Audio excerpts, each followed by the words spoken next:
না, আজকে আমার খুব নেশা হয়ে গেছে।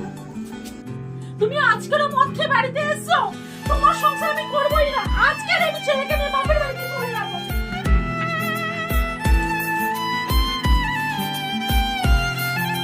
দাঁড়াও, ছেলেকে নিচে নামাও। এই টাকাটা ধরো তো। বাবু তুই তাড়াতাড়ি গিয়ে খেলে দিয়ে যা। শোনা, তুমি রোজ রোজ মদ খেয়ে আসবে, ঠিক আছে? আমার কতদিনের ইচ্ছা যে একটা ভালো শাড়ি পরবো। তুমি আমার মারলে কেন? আমি এতদিনে বুঝেছি আমার টাকাগুলো যাচ্ছে কোথায়। আজকে তোকে আমি হাতে নাতে ধরেছি রে।